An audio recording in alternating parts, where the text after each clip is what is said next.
Bonjour.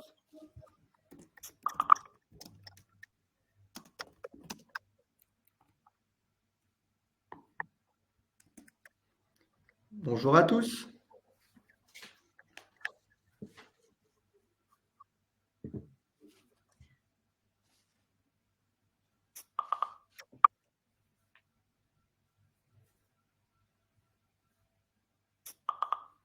Bonjour à tous.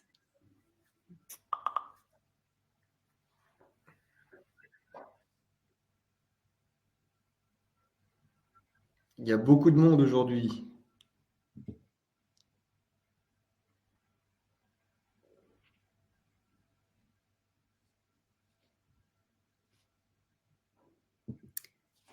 Il est 11 heures. On va attendre quelques minutes avant de démarrer.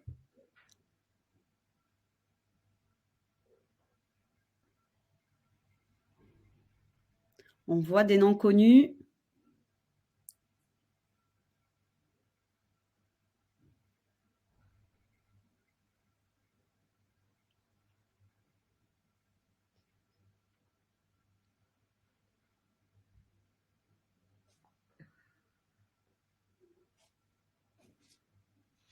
Ça ne cesse de se remplir.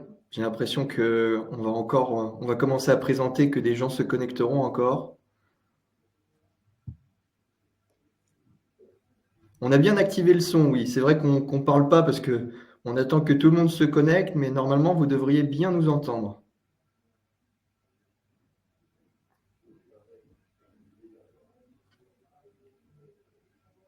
Est-ce que vous nous entendez bien?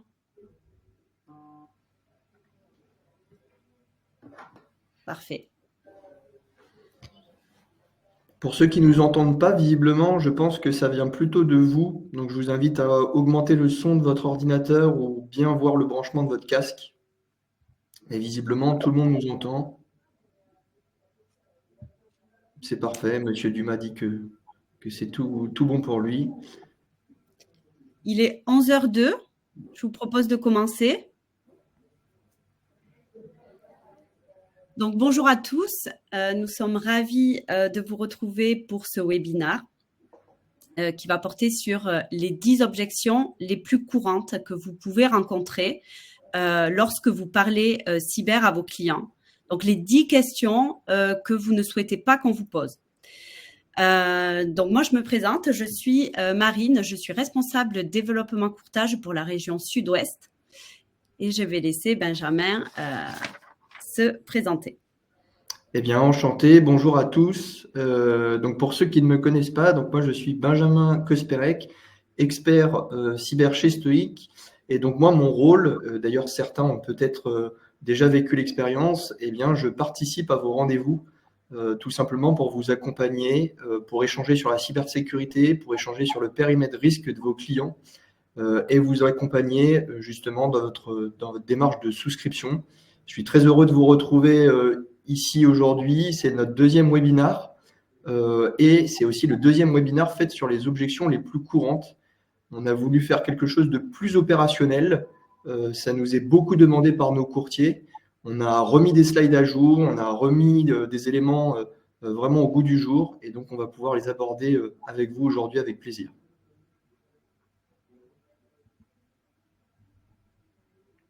Je te laisse dérouler peut-être, Marine. Oui. Bon, donc, sur cette heure que nous allons passer ensemble, je vous propose de séquencer ce webinaire en 3 parties. La première partie, donc, nous parlerons de Stoic et de la proposition de valeur. Deuxième partie, les objections les plus courantes. Et enfin, nous terminerons par une séquence de questions-réponses. N'hésitez pas tout au long de la présentation à poser vos questions. S'il y a des objections auxquelles on n'a pas répondu, on se fera un plaisir d'y répondre en fin de séance.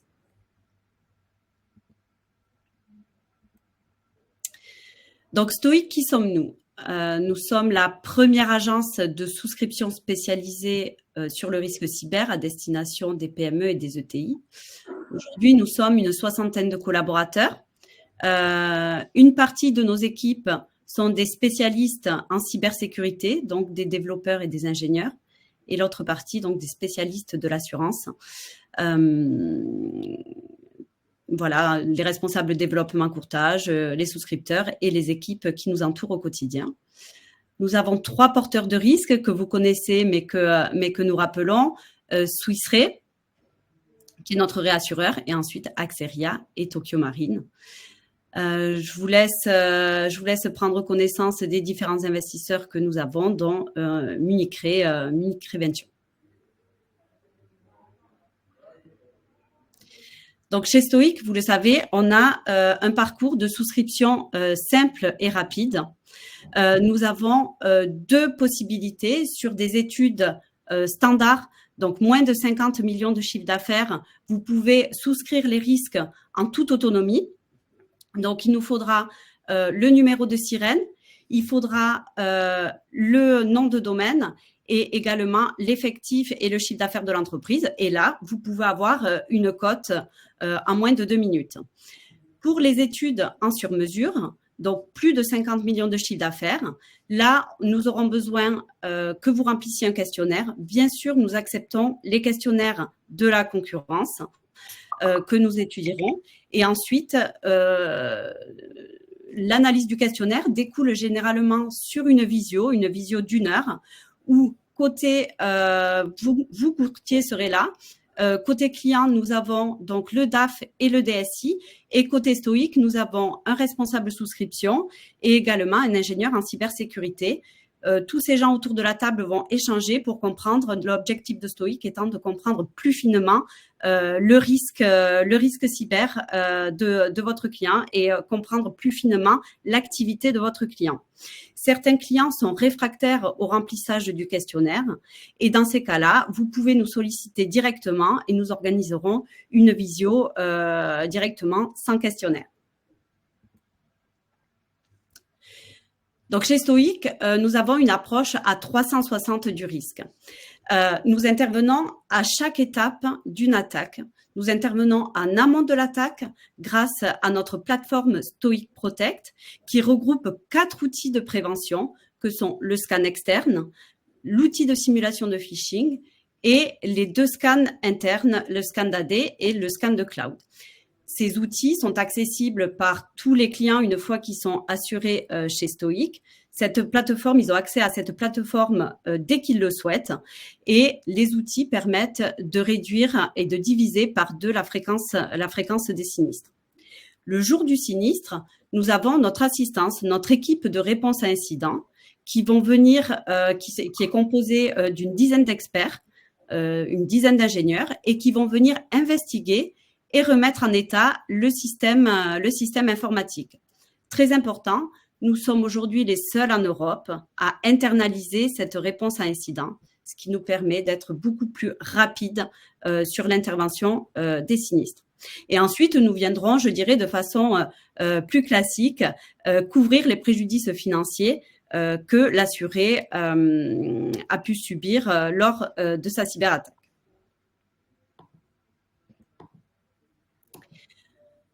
Donc, notre produit d'assurance pour indemniser les sinistres, on a voulu des garanties claires et transparentes. Nous retrouvons les 3 piliers de l'assurance cyber. Le premier pilier qui est l'assistance et la gestion de crise. Donc, nos experts en cybersécurité, comme je vous le disais, vont venir investiguer et remettre en état le système informatique. Mais nous faisons également appel à des avocats spécialisés en protection des données et des experts en communication pour gérer la crise, la communication en interne, mais également en externe. Ensuite, nous avons la couverture des dommages subis qui va venir indemniser les pertes d'exploitation et les frais supplémentaires, couvrir également les frais en cas de ransomware ou d'indemnisation du paiement de la rançon et la prise en charge des frais de notification liés à une fuite de données. Et nous viendrons également couvrir les détournements grâce à un volet cyberfraude, les détournements de fonds. Troisième pilier, donc la responsabilité civile qui va intervenir en cas de réclamation consécutive à une fuite de données, va venir indemniser les frais d'enquête et sanctions administratives, les réclamations du fait de la diffusion d'informations sur Internet et la transmission de virus à un tiers si jamais l'assuré se fait attaquer. Donc, voilà l'ensemble des garanties de notre contrat. Petite précision, depuis la signature de notre partenariat avec Tokyo Marine, nous avons la possibilité de mettre en place des programmes internationaux et des polices locales. Rentrons dans le vif du sujet, les 10 objections les plus courantes. Donc, la première objection que nous entendons fréquemment est la suivante. En quoi est-ce qu'une attaque cyber affecterait la vie de mon entreprise? Je vous propose de répondre à cette question via 2 axes. L'axe de la disponibilité et l'axe de la confidentialité. Donc, concernant les enjeux de disponibilité, ce qui est intéressant de demander aux chefs d'entreprise, c'est déjà d'énumérer l'ensemble des outils que les collaborateurs utilisent au quotidien. Ça peut être des boîtes mail, ça peut être des CRM, les outils de comptabilité, certaines applications. Donc déjà, voilà, faire parler votre client sur les outils utilisés au quotidien. Et ensuite, lui poser la question, est-ce que l'indisponibilité de ces outils aurait des conséquences sur l'activité de votre entreprise? Généralement, la réponse est oui. Si la réponse est oui, alors la question de s'assurer contre le risque cyber a du sens. Une fois que la réponse est oui, quelles seraient les conséquences? Donc, arriver à lui faire dire quelles seraient les conséquences de cette indisponibilité sur la bonne marche de l'activité. Et donc là, généralement, vous allez avoir tout un tas de… Le chef d'entreprise va commencer à se poser des questions. Deuxième enjeu, c'est l'enjeu de confidentialité. Donc, la question à poser, toujours pareil, au chef d'entreprise, aux décisionnaires assurances, c'est quelles données possédez-vous? Des données liées à des collaborateurs, des données clients, des données marché, des données en R&D, des données sur le business, sur la stratégie de la boîte, et quelles seraient les conséquences d'une publication sur Internet de ces données. Ça peut être des conséquences en termes d'image, mais aussi des conséquences en termes de compétitivité. Voilà, donc toutes ces questions permettent d'établir le dialogue et de ne jamais parler technique. À aucun moment, dans les questions que vous avez posées, vous parlez technique, mais vous parlez bien du risque cyber pour l'entreprise. Juste peut-être pour ajouter un mot sur cette slide-là, on le rappelle à la fin, pour beaucoup d'organisations, il est probable d'être victime d'une cyberattaque, enfin d'être plus probablement victime d'une cyberattaque qu'un incendie. Cette affirmation, elle est toujours vraie. D'ailleurs, en participant à beaucoup de rendez-vous avec vous, dans la bouche même du client, lui-même l'indique en disant maintenant c'est plus si je vais me faire attaquer, mais quand je vais me faire attaquer.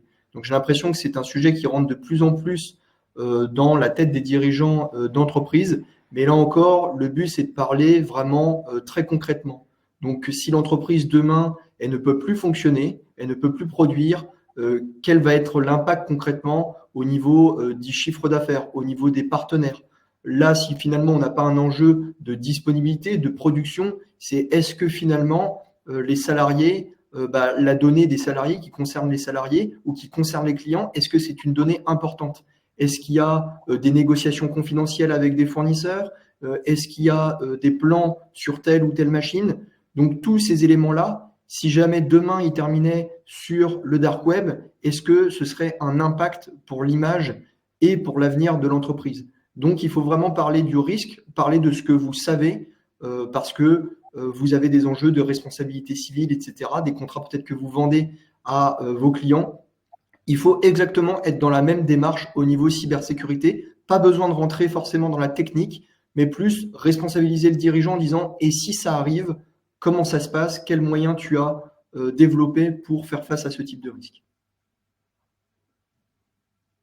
Merci Benjamin.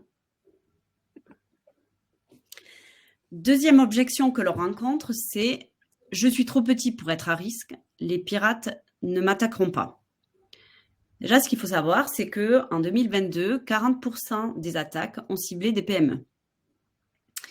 Et cette objection repose sur une mauvaise compréhension du mode opératoire des attaquants. Aujourd'hui, la majeure partie des cybercriminels sont opportunistes et travaillent ce qu'on appelle en mode chalutier. En fait, qu'est-ce qu'ils font? Ils vont acheter des adresses mail sur le darknet. Ils vont trier les adresses pro, les adresses perso. Et ensuite, une fois que leur base est propre, ils vont lancer des milliers d'attaques. Ils vont préférer aller attaquer 10 000 petites entreprises et demander 10 000 petites rançons. C'est plus facile pour eux, plutôt que d'aller s'attaquer à une entreprise du CAC 40. Et donc, quand ils vont faire ces attaques massives, ils vont faire un petit peu comme ce que fait notre scan externe, c'est-à-dire qu'ils vont scanner des entreprises et donc s'introduire dans l'entreprise qui est la moins bien sécurisée. C'est un peu comme si un voleur se promenait dans un quartier, voilà, il allait faire un petit peu le tour des maisons, il allait voir si les portes d'entrée étaient ouvertes, quelle porte d'entrée est ouverte et rentre dans les maisons. C'est exactement la même chose. Donc vraiment, peu importe le secteur d'activité, la taille de l'entreprise ou la zone géographique, toutes les entreprises aujourd'hui sont à risque. Voilà. Et on ne vise pas que les grosses, puisque les grosses sont très bien sécurisées et qu'un attaquant perdrait son temps à essayer de rentrer et serait moins efficace. Là encore, peut-être pour ajouter un mot, on le voit bien sur ce graphique. Donc, le graphique date de 2022, mais on n'a pas les chiffres plus récents de l'ANSSI. On a préféré partir sur une base, pour le coup, professionnelle. L'ANSSI, c'est une référence dans le domaine. 40% des TPE, PME, ETI ont été victimes d'un ransomware en 2022. Il faut toujours se dire qu'en fait, un cyberattaquant, sauf pour les plus gros, la presse a parlé de Logbit, on pourrait parler de Medusa aussi, qui sont des groupes vraiment structurés de criminels informatiques. Un attaquant, c'est pas tellement le nom de l'entreprise qui l'intéresse. Pour certains, pour ces gros groupes d'attaquants, évidemment, des noms comme Thales, des noms comme Airbus leur feraient beaucoup de pubs. Mais pour la grande majorité des cyberattaquants, ce qui vont les intéresser, c'est pas la taille de l'entreprise, mais c'est les vulnérabilités qu'ils peuvent exploiter. Est-ce que c'est facile d'entrer dans une entreprise du BTP? Est-ce que c'est facile de rentrer sur un site e-commerce? Est-ce que c'est facile de rentrer dans un éditeur de logiciels? Donc, pour le coup, si c'est facile, alors ils rentrent dans la société. Donc, pour le coup, vous pourriez être victime d'une cyberattaque, peu importe la taille de l'entreprise et peu importe finalement ce que vous hébergez comme données ou si vous avez des machines ou non.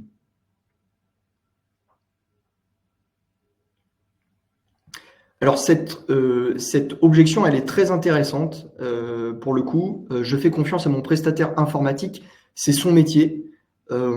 Cette objection-là, on la retrouve assez régulièrement. Pourquoi? Parce que, évidemment, au-delà de l'aspect assurantiel, au-delà de l'aspect cybersécurité, vos entreprises travaillent déjà avec des prestataires informatiques. Ils ont souvent besoin d'aide. Parfois, ils ont un DSI en local, mais ce n'est pas toujours le cas. Et ça fait depuis de nombreuses années, parfois, qu'ils travaillent avec le prestataire informatique. Donc, concrètement, ils se disent, comme il a la casquette technique, le moindre problème que je pourrais avoir, c'est lui qui doit s'en charger. C'est très intéressant de montrer la différence qu'il existe entre des spécialistes de la cybersécurité et un prestataire informatique. La métaphore la plus parlante que vous pouvez vraiment utiliser en permanence avec vos clients, vos prospects, c'est la métaphore du médecin et du chirurgien. C'est simple. Quand vous avez un petit bobo, vous allez voir votre médecin et il va vous prescrire le bon traitement. Mais dès lors que vous allez avoir un problème au cœur, même le médecin dira « je pense que c'est ça, mais je ne suis pas compétent dans le domaine, il faut aller plus loin. » Et donc, il faut aller voir un spécialiste ou pour le coup, il faut aller voir le chirurgien. Et c'est là où Stoic rentre en scène. Donc vraiment, il faut bien comprendre ces deux spécificités au niveau du métier. L'un s'occupe de la partie opérationnelle, et là pour mettre de l'huile dans les rouages de la société. Mais dès lors qu'il y aurait une cyberattaque, il a généralement pas la compétence pour pouvoir intervenir. Et c'est pour ça que la réponse incident que Marine, sur lequel Marine a pu s'exprimer en tout début d'échange, intervient pour régler le sinistre. Et donc, il faut rassurer le prestataire informatique, notamment quand on présente du Stoic. Notre rôle, notre but est de collaborer ensemble. Le prestataire informatique possède les clés de votre environnement Et nous sommes experts en traitement de sinistres. Donc, il faut évidemment, au bout du bout, qu'on se rejoigne pour pouvoir travailler et faire sortir la société de l'impasse qui pourrait être une fuite de données ou plus classiquement un ransomware. Lors des ransomware, il faut savoir que nos équipes échangent avec les attaquants. C'est vraiment une compétence qui est très spécifique et que seuls des experts en cybersécurité ont la compétence de faire ces échanges et de gagner du temps pour que derrière, l'autre partie des équipes puisse investiguer et remettre en état le système informatique le plus rapidement possible. Et un ajout qu'on pourrait faire sur cette slide, pour terminer sur une parole plus assurantielle que technique, c'est de dire, même si le prestataire informatique fait tout, à la fin du sinistre, le prestataire informatique, il ne fera pas d'indemnisation. Donc, ne pas oublier que Stoic, c'est un contrat d'assurance. Nous ne sommes pas une entreprise de cybersécurité. Donc, si jamais il y a de la responsabilité civile d'engager ou il y a de la perte d'exploitation, eh bien, c'est bien pour le coup Stoic qui indemnise et ce ne sera pas le prestataire informatique. Donc, il y a toujours un levier assurantiel que l'on peut activer avec vos clients. Quatrième objection, je suis dans le cloud, donc aucun risque. Donc ça, c'est vraiment une objection, pour le coup, que vous rencontrez au quotidien. Parce que le cloud, c'est un petit peu un outil spécifique. Donc généralement, c'est un peu votre client le sort comme un joker en disant mais de toute façon, moi, tout était externalisé, donc c'est pas moi qui porte le risque, c'est mes différents partenaires, mes différents fournisseurs. Donc là, ce qui serait intéressant, c'est déjà redéfinir les notions de cloud et la notion de local. À une époque, les entreprises avaient des pièces entières remplies de serveurs, remplies de câbles, et parce qu'elles ont décidé de faciliter la gestion, de réduire leurs coûts, ou tout simplement qu'elles n'avaient pas l'expertise, parce que le DSI partait à la retraite, où il n'y avait pas forcément une équipe très étoffée, elles ont préféré migrer pour le coup sur le cloud. Donc le cloud, c'est quoi? C'est de l'externalisation sur, par exemple, des applicatifs. Peut-être que certaines entreprises, et la plupart d'ailleurs, utilisent des ERP ou des CRM, des outils de relations clients qui sont à distance. Donc, il y a juste besoin d'une connexion Internet, on met mot de passe identifiant et on se connecte en fait sur le serveur de l'entreprise qui nous a vendu le contrat. Il y en a d'autres qui hébergent la donnée. C'est le cas forcément, pour le coup, c'est forcément, mais de noms dont vous avez entendu parler. AWS qui est Amazon, Google Cloud, Microsoft Azure, etc., etc.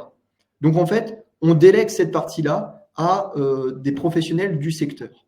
Mais comme pour le local, il faut avoir une maintenance derrière ces outils. Donc, ce qui est le plus intéressant, c'est regarder vos contrats. Comment les contrats sont effectués? Est-ce que c'est bien aux partenaires de réaliser les sauvegardes ou est-ce que c'est plutôt à vous de les réaliser? Est-ce que ces sauvegardes-là, elles sont disponibles? Est-ce que les outils sont suffisamment sécurisés? Est-ce qu'ils sont suffisamment paramétrés ou pas du tout? Donc, ce n'est pas parce qu'on externalise pour le coup, qu'on délègue la responsabilité. Parce que ces outils-là, bien souvent, c'est à vous de les paramétrer avec le fournisseur, avec le prestataire. Et ne pas oublier également que le cloud augmente votre surface d'exposition sur Internet. Donc, prenons un cas très concret. Vous avez une entreprise qui se fait cyberattaquer.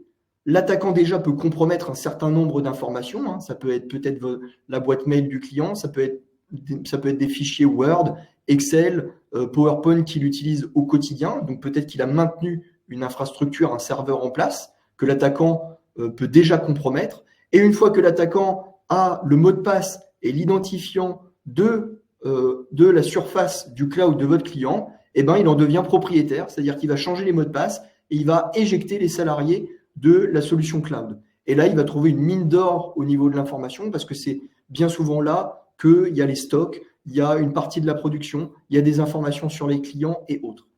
Et donc, le temps que nous, on arrive à chasser le cyberattaquant, le mal est fait parce qu'il a déjà, pour le coup, pillé cette donnée. Pour ne pas oublier, sur le cloud, il y a eu le cas Coaxis il n'y a pas très longtemps, un sinistre que Stoic n'est pas intervenu sur la partie technique, Mais pour le coup, nous avons eu des clients qui ont été impactés par le cas Coaxis et Stoic a quand même activé son contrat. Donc nous, on a présenté notre aide à Coaxis, mais Coaxis était déjà assuré, notamment avec la partie Orange Cyberdéfense pour reconstituer la donnée.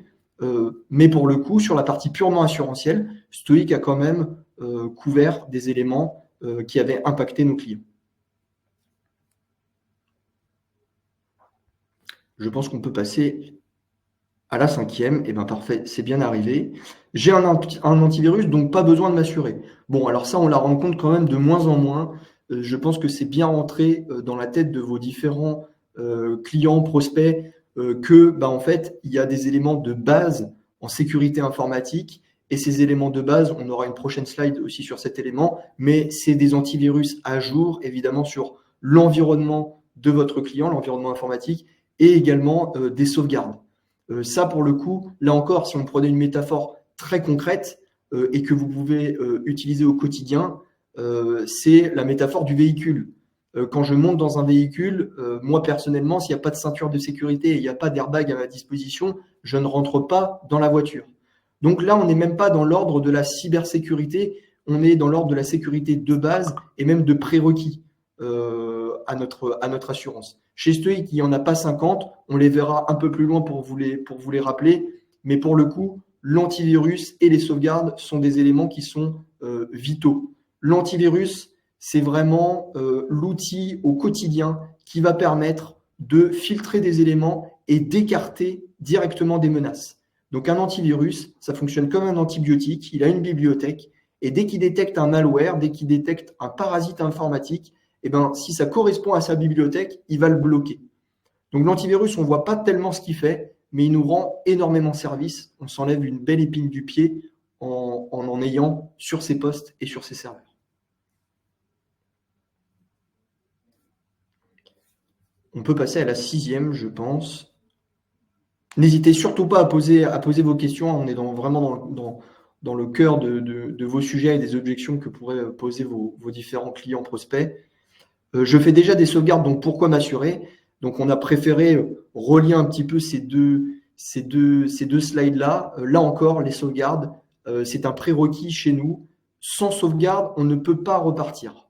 Un mot sur les sauvegardes.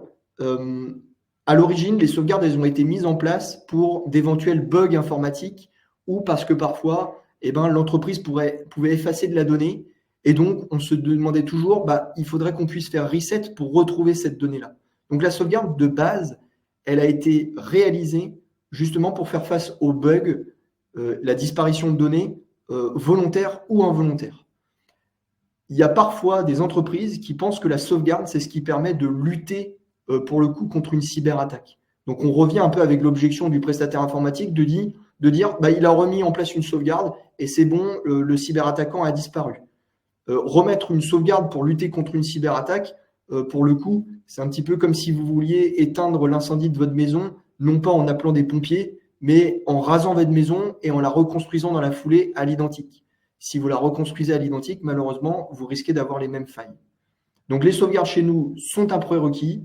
On les verra un peu plus tard sur ce que nous, on exige au niveau des sauvegardes, mais là encore, c'est un b.a.-ba. Si Stoic n'arrive pas à mettre la main sur les sauvegardes avec votre prestataire informatique, malheureusement, on ne peut pas relancer la société. Donc, pour le coup, c'est vital. Et lorsqu'on échange avec vos clients et lorsque j'échange en rendez-vous avec vous et votre client, on fait toujours la passe sur cette partie-là qui est cruciale.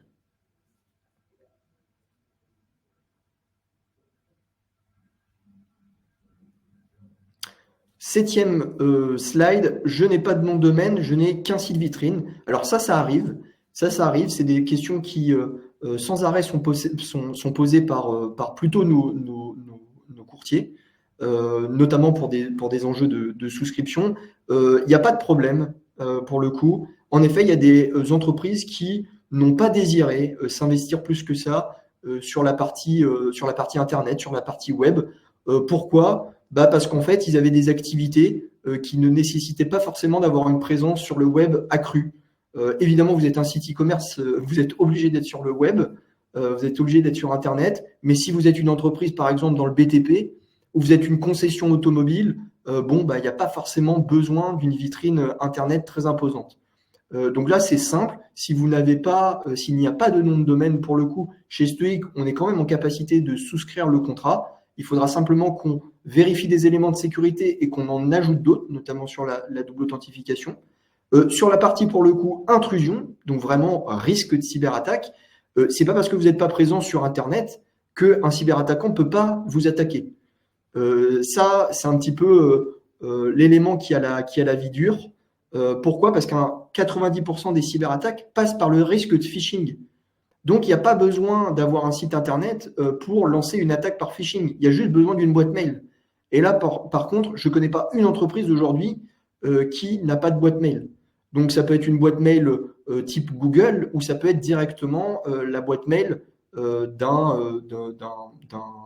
d'une société qui est hébergée ou autre. Donc, dès que l'attaquant a cette possibilité de rentrer en contact avec vous, et notamment par cet aspect mail, il a la possibilité de rentrer dans votre maison, de rentrer dans votre entreprise et déjà de compromettre des informations. Donc, nous, on lutte contre ça grâce à notre module de phishing et grâce à un gros aspect de prévention. Et dès que, évidemment, le cyberattaquant met un pied quand même dans l'entreprise, même s'il n'a pas compromis un site Internet, eh ben, notre équipe de réponse incident est quand même capable d'intervenir et notamment de diagnostiquer par où l'attaquant est passé et qu'est-ce qu'il a déjà réalisé comme dommage.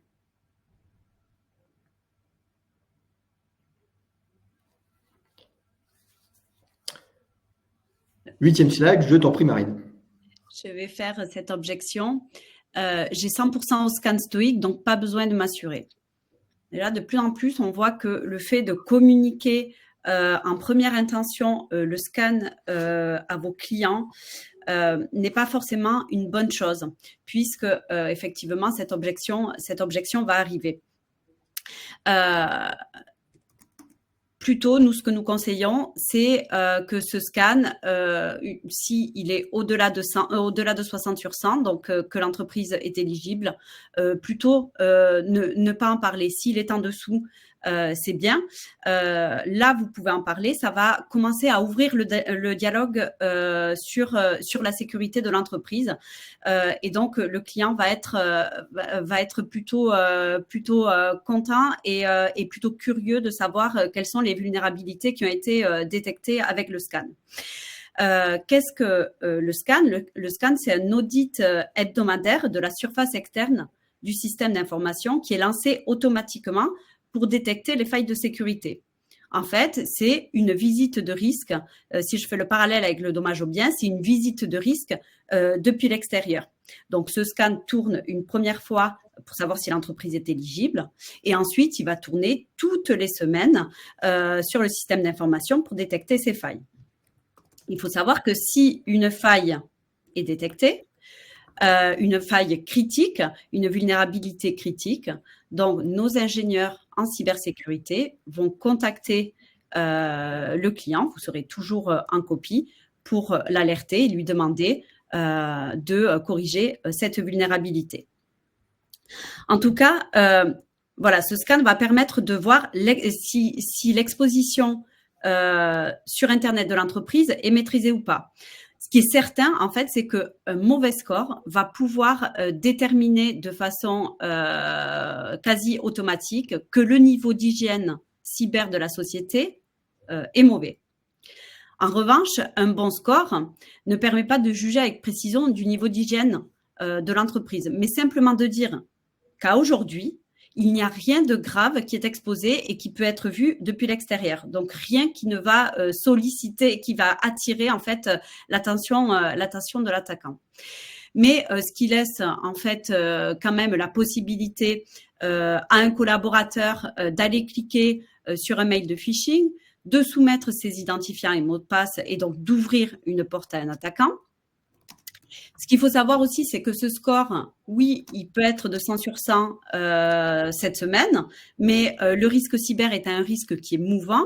La semaine prochaine, le score, parce qu'une vulnérabilité a été détectée, le score peut se dégrader. Et comme on l'a dit, donc ça permet d'auditer le périmètre externe de l'entreprise, mais en aucun cas cela peut mettre en évidence des problèmes de sécurité interne qui ne sont pas possibles, que le scan ne peut pas venir détecter. Donc voilà, vraiment ce scan de 100 sur 100 à prendre avec des pincettes et ne pas, c'est pas toujours bon de le communiquer au client lorsque vous faites une première étude. J'en profite pour faire une petite parallèle, mais Benjamin y reviendra. Si jamais vous avez des clients qui ont un score du scan inférieur à 60, donc des vulnérabilités sont détectées, vous pouvez faire appel à Benjamin qui va vous aider à expliquer les vulnérabilités à vos clients. Donc sur ce scan, 100%, pour le dire autrement, 100%, c'est vraiment le score minimum que toutes les entreprises devraient avoir. Ça veut dire qu'elles sécurisent et que l'exposition sur Internet de l'entreprise est plutôt maîtrisée. Mais en aucun cas, ça veut dire que l'entreprise ne sera pas sinistrée.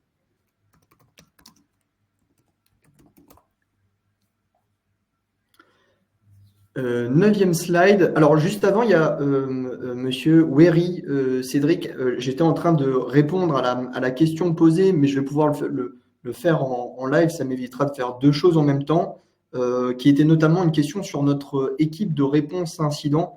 Le fait que la plupart des assureurs aujourd'hui délèguent cette partie-là à un prestataire, et notamment un prestataire très connu qu'est Inquest, pour le coup. Donc, en effet, ce qui va différencier pour le coup le Stoic d'un assureur traditionnel, c'est que nous, cette réponse à incident, elle a été internalisée chez nous. Il y a vraiment de multiples avantages à l'avoir internalisée. Le premier, déjà, c'est sur la vitesse de réponse. Donc, nous, on a une ligne d'astreinte, pour rappel, 24 sur 24, 7 jours sur 7, avec un numéro de téléphone portable. Donc, chez nous, il n'y a pas de secrétaire. Dès que vous nous appelez parce que vous avez un incident en termes de cybersécurité, ou vous avez un doute, vous pensez qu'il y a potentiellement une intrusion, il ne faut pas hésiter à nous contacter. Donc nous, on va répondre immédiatement et ensuite on va calibrer tout simplement ce qui est en train de se passer pour mobiliser la totalité ou partiellement notre équipe. Donc déjà, c'est la vitesse de réponse et c'est la vitesse d'intervention. Donc très rapidement, nous, on va pouvoir agir avec vous pour faire en sorte qu'un début de sinistre ne prenne pas d'ampleur et n'impacte pas, on va dire, d'un point de vue opérationnel, vos clients. Donc ça, c'est le premier point, c'est la vitesse. Et le deuxième point, c'est qu'on va maîtriser le risque. Nous, on a une totale confiance dans notre équipe de réponse incident. C'est nous qui l'avons recruté. On connaît leurs compétences. Et donc, par conséquent, dans le traitement du sinistre, dans le dialogue avec le cyberattaquant, etc., on sait parfaitement ce qui va être exécuté. Et on sait que notre équipe de réponse incident fera tout dans un temps donné, et même plus si jamais ils doivent aller plus loin, que l'entreprise, à la fin, pourra repartir. Donc on mettra tout en œuvre pour faire en sorte que l'entreprise soit le moins endommagée possible. Et ça, c'est grâce au fait qu'on l'a internalisée, parce qu'on la connaît et parce qu'elle est compétente dans l'exécution. Donc voilà la vraie différence, tandis qu'un assureur a toujours une vue très externe par rapport au sinistre qui est géré, et surtout qu'évidemment, le prestataire est payé par l'assureur.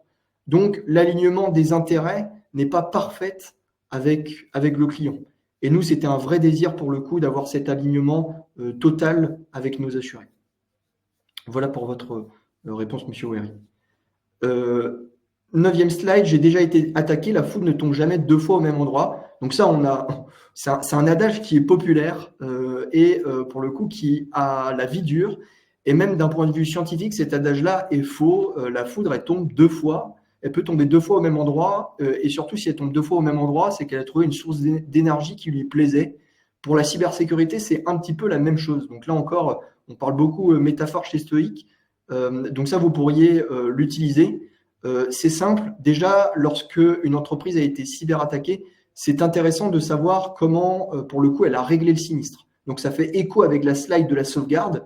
C'est comment ça a été traité. Est-ce qu'il y a une équipe de réponse incident qui est intervenue ou c'est simplement le prestataire informatique qui a appuyé sur le bouton power, qui a tout éteint, qui a remis une sauvegarde et qui a tout relancé. Donc, c'est toujours des questions que je pose en rendez-vous quand l'entreprise a été cyberattaquée. C'est simple, un attaquant, si vous ne faites pas le travail justement de diagnostic, il peut mettre en place ce qu'on appelle des backdoors, c'est-à-dire qu'il peut rester dans le système. Donc, si on n'enquête pas, on n'est pas à l'abri qu'un cyberattaquant ne se cache pas encore dans le système d'information. Et donc, soit l'attaquant utilise cette porte dérobée pour réattaquer, et ça, c'est déjà arrivé pour les coups à des entreprises, soit qu'est-ce qu'il fait? Il se dit, moi, la première fois, je n'ai pas réussi, mais je vais vendre l'information comme quoi j'ai réussi à rentrer. Et peut-être qu'un cyberattaquant beaucoup plus chevronné, beaucoup plus compétent, pourra exploiter cette vulnérabilité-là, cette fameuse porte dérobée, pour faire encore plus de dommages à la société. Ne pas oublier aussi que les attaquants aujourd'hui réalisent ce qu'on appelle de la double, voire de la triple extorsion. Ça veut dire que lorsqu'ils mettent en place un ransomware et que vous le chassez de l'entreprise et qu'on arrive à le chasser, l'attaquant revient à la charge pour faire du chantage au niveau de la donnée qu'il a dérobée. Parce qu'avant de lancer le ransomware, il va prendre toutes les informations qu'il est en capacité de sauvegarder de son côté. Donc c'est pour ça que Stoic, quand nous montons sur un sinistre, nous dialoguons avec le cyberattaquant pour voir si on a affaire à un professionnel et pour voir aussi si quelque part il ne bluffe pas. Donc là, on est en capacité de faire ce travail-là. Et donc concrètement, de lui dire, non, on ne paiera quand même pas la rançon et on va utiliser d'autres leviers si tu mets ta menace à exécution et si tu publies cette donnée-là.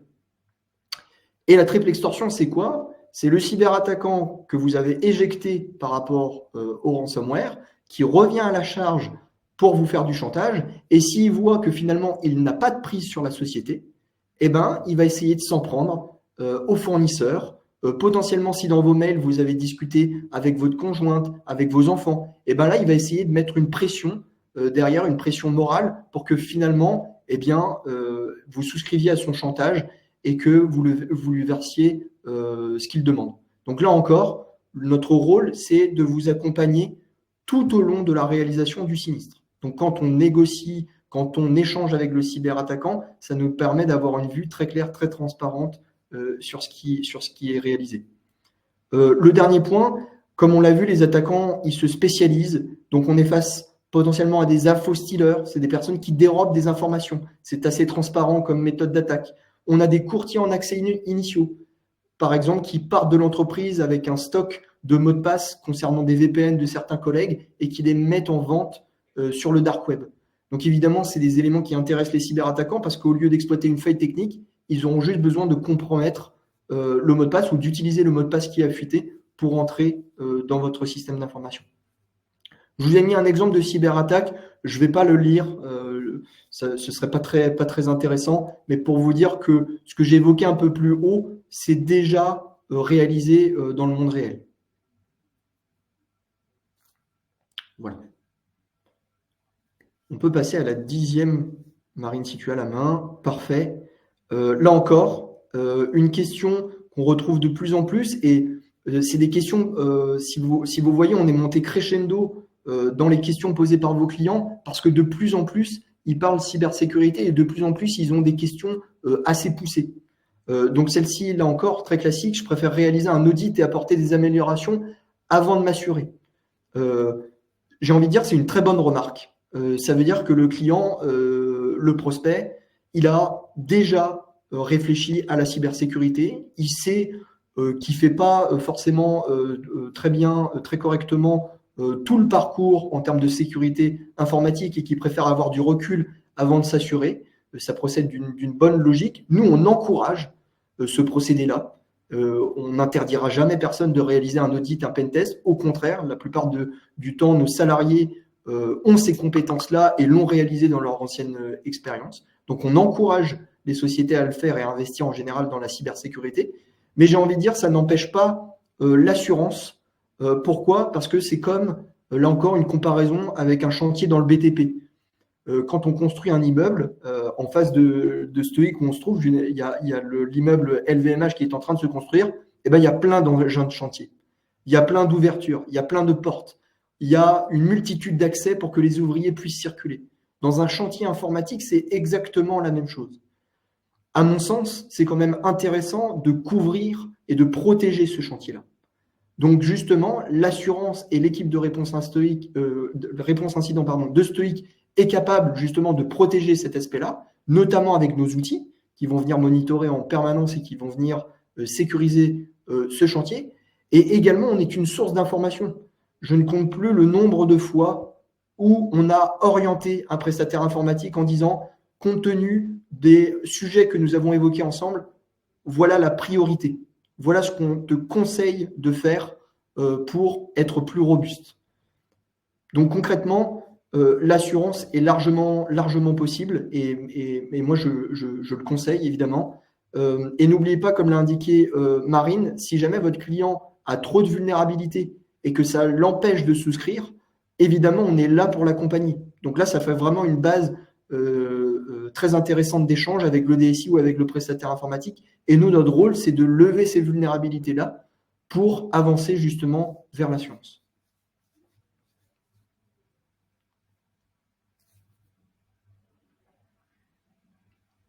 Je t'en prie, Marine. Donc, concernant les prérequis techniques à l'assurance Stoic, on a voulu faire un petit rappel. Les prérequis sont vraiment très légers chez Stoic. Néanmoins, on est intransigeant sur les sauvegardes et les antivirus. Comme en a parlé Benjamin, la qualité des sauvegardes va faire qu'une entreprise va pouvoir repartir ou pas. C'est vraiment le nerf de la guerre et c'est ce qui va permettre à nos ingénieurs de faire repartir l'entreprise le plus rapidement possible.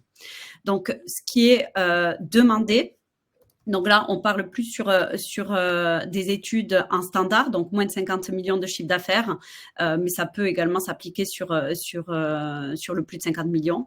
C'est que les sauvegardes soient faites de façon régulière, alors tous les 15 jours, soit sur un élément physique qui appartient au client, qui est déconnecté du système d'information. Cela inclut les clés USB, disques durs, et ordinateur jamais connecté à Internet ou un autre élément de votre système informatique. Ça, c'est la première chose. Sinon, sur un élément appartenant à votre système informatique dont les données ne pourraient être modifiées ni supprimées compte tenu du caractère immuable de la sauvegarde. Ça, vous le voyez de plus en plus. Voilà ce qu'on demande et ce qui va permettre vraiment ce qu'on conseille, nous, c'est d'avoir des sauvegardes immuables que personne ne puisse altérer, ne puisse modifier, ne puisse supprimer.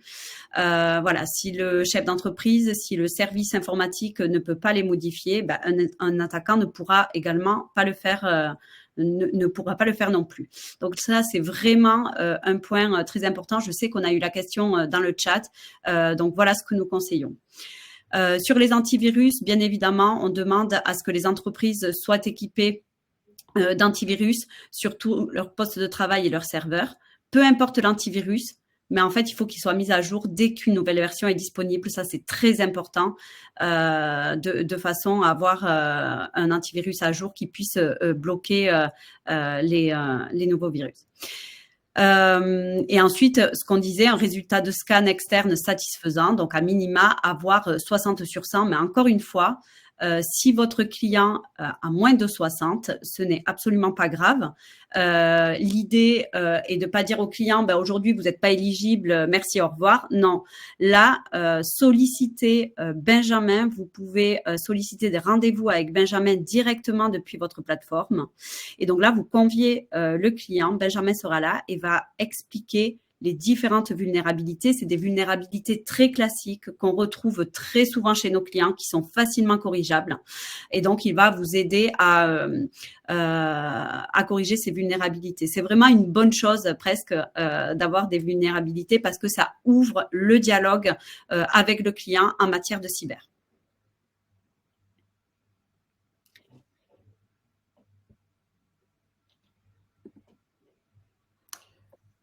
Eh bien justement, on a terminé de traiter toutes les objections qu'on a vues, et évidemment, il n'en existe pas plein d'autres, pardon, il n'en existe pas que 10. Pour le coup, j'ai été amené à traiter des centaines et des centaines d'objections au fur et à mesure des rendez-vous auxquels j'ai pu participer pour le coup avec vous. Sachez que si jamais vous n'êtes pas à l'aise avec des objections, vous n'êtes pas à l'aise avec le sujet de la cybersécurité en général, ou vous avez besoin de vous améliorer, de vous auto-former, il faut surtout pas hésiter à faire appel au service des experts stoïques. Donc, pour l'ensemble de nos courtiers partenaires, on a débloqué ce service-là. Donc, c'était vraiment demandé pour le coup par nos courtiers d'avoir de l'aide. C'est chose faite maintenant. Vous pouvez, sur vos différents espaces respectifs et au niveau de vos prospects, de vos clients, vous avez la capacité de mobiliser un expert en rendez-vous. C'est simple, il suffit de trouver une bonne date, de transférer les différents mails aux différents invités et on se retrouve le jour J pour parler cybersécurité, pour parler des sujets qui vous intéressent, notamment sur les objectifs d'assurance de la part de vos clients, vous de votre côté pour justement répondre à une objection ou mieux comprendre un secteur d'activité d'un point de vue cybersécurité. Donc, il ne faut surtout pas hésiter à nous mobiliser dès que vous avez besoin d'aide, c'est vraiment là pour vous. On a rappelé quelques chiffres. Avant, quand le courtier était en totale autonomie, et ben forcément, les choses, c'était un peu plus long, un peu plus compliqué. Le taux de transformation était un peu moins bon. Il était divisé par 2 par rapport aux chiffres qu'on montre. Aujourd'hui, ce qui passe entre vos mains, entre nos mains, ça signe assez rapidement. 41% des deals qui passent entre nos mains, finalement, signent. Donc, c'est des affaires qui sont, pour le coup, rondement menées. Je pense qu'on n'a pas à rougir de ce chiffre-là. Il est très bon. Et la durée moyenne du cycle de vente aussi, qui a été divisée par 2. Avant, c'était 8 semaines. On est passé à 4 semaines. Forcément, quand on intervient, quand on parle au client, quand on parle concrètement de son risque, eh ben, la décision derrière, elle est plus rapide parce qu'on a validé les prérequis, parce qu'on a rassuré le prestataire informatique et on a donné un coup de tampon ensemble d'un point de vue technique. Bien évidemment, les experts stoïques ne sont en aucun cas là pour remplacer le courtier. Vous êtes le maître de la relation client, c'est vous qui relancez votre client, c'est vous qui relancez votre prospect, c'est vous qui prenez également le rendez-vous, c'est vous qui remettez une étude. Nous sommes simplement l'appel à un ami dans qui veut gagner des millions. Donc n'hésitez pas à nous mobiliser si besoin.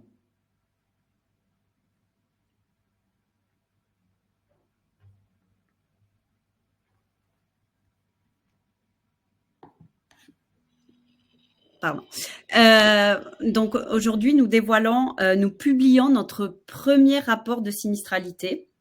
On va vous mettre le lien. On va vous mettre le lien dans le chat.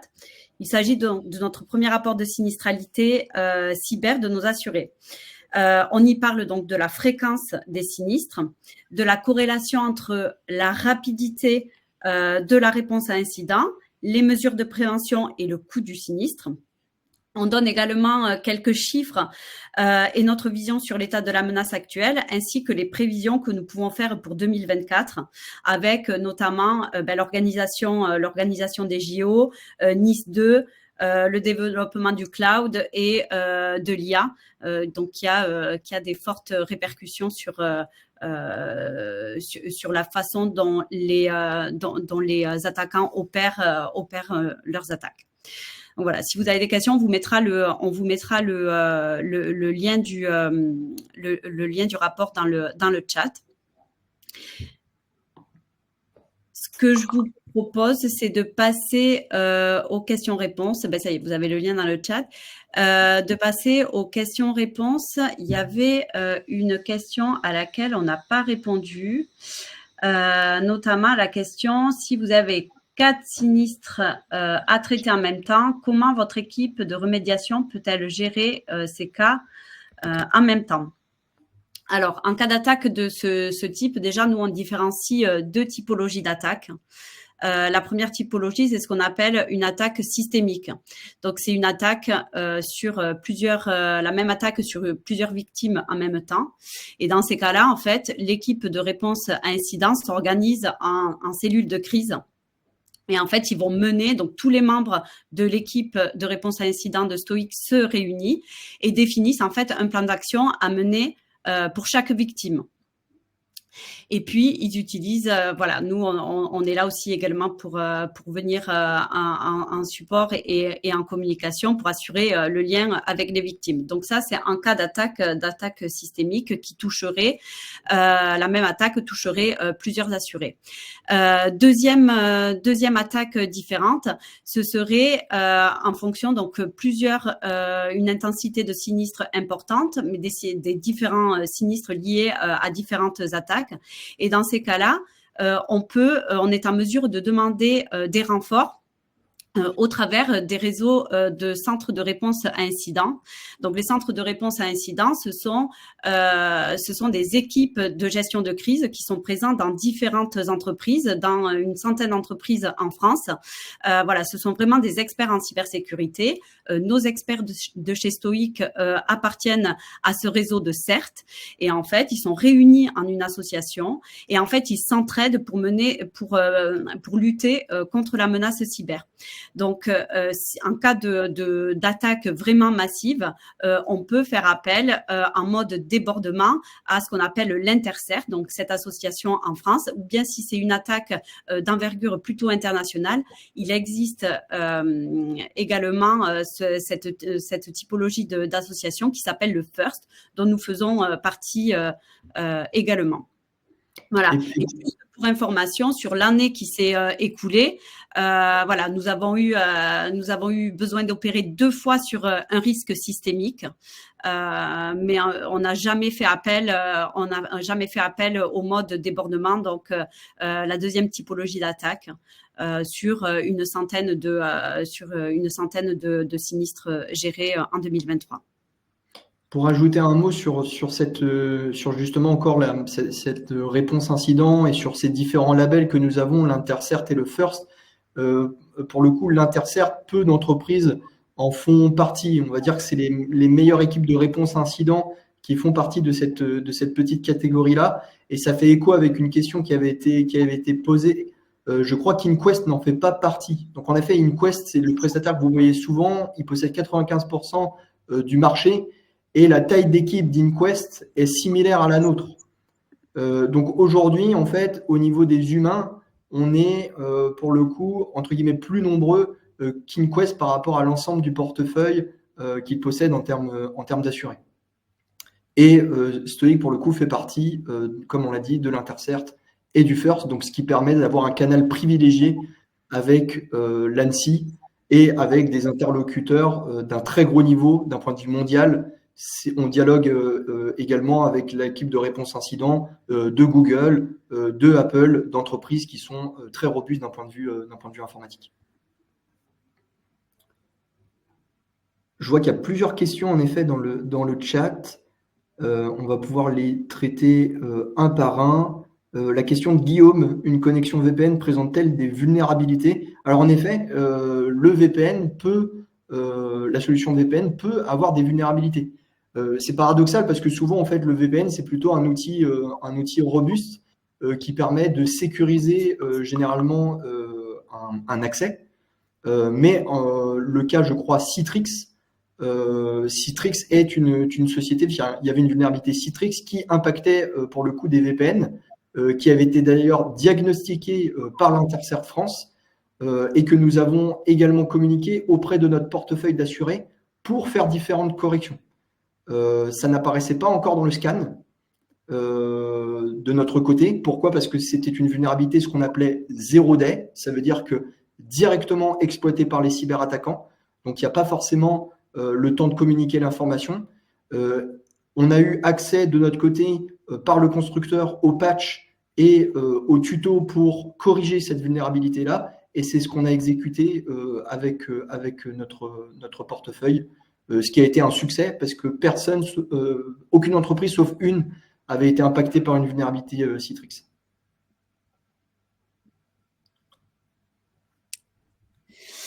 On a une question. Quel est le coût d'un scan dans le marché qui est intégré dans l'offre Stoic? Pour tout ce qui est coût de nos outils, c'est plusieurs milliers d'euros. Voilà, ça peut varier en fonction des prestataires, mais ça peut être entre 4 et 6 000 euros. bien souvent, en fait, on se rend compte que si on additionne l'ensemble des outils, du phishing, de la formation, un scan externe, un scan interne, bien souvent, en fait, on dépasse le prix d'une police d'assurance et la réponse incident n'est pas compris dans ces services-là, du côté des fournisseurs. Donc, pour le coup, en effet, généralement, c'est plutôt intéressant de s'assurer plutôt que d'investir dans chaque outil. Maintenant, si l'entreprise a les moyens, on l'encourage à investir, bien évidemment, dans des outils informatiques type EDR, type SOC, etc. Il y a Monsieur Branchu qui pose la question, le scan traite la sécurité par rapport à l'extérieur, mais quel est votre accompagnement pour la sécurité interne de l'entreprise? Excellente question. Donc, en effet, pour le coup, le scan externe a été très bien compris. Donc, c'est un audit, on va dire, de sécurité, un audit automatique de sécurité d'un point de vue externe. Donc, on ne réalise que la partie émergée de l'iceberg. C'est simple, en fait. Nous, on va aller plus loin grâce aux scans internes, pour le coup, qui sont intrusifs et qu'on n'a pas la capacité de faire tourner, évidemment, en amont des rendez-vous. Il faut que l'assuré devienne client pour ça. Donc, on vient analyser des éléments type Active Directory, type cloud aussi, quand les sauvegardes sont réalisées chez des professionnels sur lesquels on peut s'intégrer. Et le dernier élément, je dirais, c'est l'accès aux ingénieurs stoïques. Donc, si vous avez une question sur la robustesse des mots de passe, sur un choix de partenaire pour un audit, pour un pentest, si vous désirez investir dans des outils au niveau de la cybersécurité, il ne faut surtout pas hésiter à nous solliciter. On sera là pour vous transmettre l'information. Et parfois, c'est des outils qui sont gratuits. Je pense notamment à Dashlane pour le coffre-fort, etc., etc. Malheureusement, l'heure tourne. On aurait pu continuer ainsi, je pense, toute la matinée. Il nous reste plus de temps. Marine, on ne peut plus traiter de questions. On peut en traiter peut-être une dernière. Une dernière. Alors, on va devoir bien la choisir. Je te laisse la choisir alors. Alors. C'est vrai qu'il y en a beaucoup. Hein. C'est vraiment dommage. On aurait bien aimé les traiter toutes. On va regarder. Typiquement, voilà une question assurantielle de Monsieur Mulseux concernant la RC Pro. Marine, si tu veux en dire deux mots, la question est la suivante. J'ai plusieurs experts comptables qui me disent « Je crois avoir une couverture sur ma RC Pro ». Ça fait écho au cas peut-être Coaxis. Certains m'ont parlé de celle de Verspiren, mais je ne connais pas la teneur de leur contrat. Alors moi je connais pas je connais pas exactement les contrats. Je sais qu'à un certain moment il y avait un petit volet cyber qui était inclus dans les contrats. Après, en aucun cas, la RC Pro ne va venir prendre en charge tout ce qui est lié à une atteinte malveillante dans le système informatique des clients. Donc, dans ces cas-là, voilà, une police cyber est vraiment à étudier. Puisqu'on couvre absolument pas du tout le même risque et la RC Pro ne va pas venir indemniser le risque cyber. On vous invite tout simplement peut-être à vous rapprocher de nous pour qu'on puisse étudier ces différents éléments et voir en effet si votre client est bien couvert ou si au contraire il mérite plutôt une assurance dédiée en cybersécurité. Et voilà Monsieur Dumas qui répond également. La RC Pro exclut de plus en plus le risque cyber. Voilà, je pense que tout est dit. Je crois qu'on doit vous laisser. Merci à tous d'avoir été présents et aussi nombreux à assister à ce webinaire. Vous retrouverez donc l'enregistrement sur notre chaîne YouTube avec les slides qui défileront également. Nous vous souhaitons une excellente journée et à très bientôt. Merci à vous et à très vite. À très vite, au revoir. Belle journée, au revoir.